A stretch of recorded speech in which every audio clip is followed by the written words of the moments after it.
Hello guys, ഇപ്പോൾ നമ്മളുള്ളത് ഞണ്ടിരിക്കി വാട്ടർഫോൾസിലാണ് കേട്ടോ. ഈ സൈഡിലൂടെയുള്ള വഴി നടന്നാൽ നമുക്ക് വെള്ളച്ചാട്ടത്തിൻ്റെ ടോപ്പിലെത്താം. തൊടുപുഴയിൽ നിന്ന് ഏകദേശം 19 കിലോമീറ്റർ സഞ്ചരിച്ചാൽ ഇവിടെ എത്തിച്ചേരാം. തൊടുപുഴയിൽ നിന്നും പൂമാല റൂട്ടിൽ പോകുമ്പോൾ പൂമാല ടൗണിൽ നിന്നും ഏകദേശം 500 മീറ്റർ അകലെയാണ് ഈ വെള്ളച്ചാട്ടം സ്ഥിതി ചെയ്യുന്നത്. ഇടുക്കി ജില്ലയിലെ ഉയരം കൂടിയ വെള്ളച്ചാട്ടങ്ങളിൽ ഒന്നുകൂടിയാണ് ഇത്. 200 അടി ഉയരത്തിലാണ് കേട്ടോ ഈ വെള്ളച്ചാട്ടം സ്ഥിതി ചെയ്യുന്നത്. ഞണ്ടിൻ്റെ ഷേപ്പ് പോലുള്ള പാറകൾക്കിടയിലൂടെയാണ് വെള്ളം ഒഴുകുന്നത്. അതുകൊണ്ടാണ് ഞണ്ടിരിക്കി എന്ന പേര് വന്നതെന്ന് പറയപ്പെടുന്നു. വെള്ളച്ചാട്ടത്തിനടുത്ത് എത്തുമ്പോൾ തന്നെ വെള്ളം സ്പ്രേ ചെയ്ത് നമ്മൾ മൊത്തം കുളിക്കും കേട്ടോ. അത് അടിപൊളി ഫീലാണ്. പിന്നെ വെള്ളച്ചാട്ടം കാണാൻ നല്ല ഭംഗിയാണ് കേട്ടോ.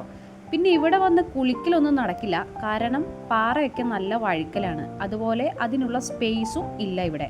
പിന്നെ താഴെ നമുക്ക് വേണേൽ വെള്ളത്തിലിറങ്ങാം, കുളിക്കുകയൊക്കെ ചെയ്യാം.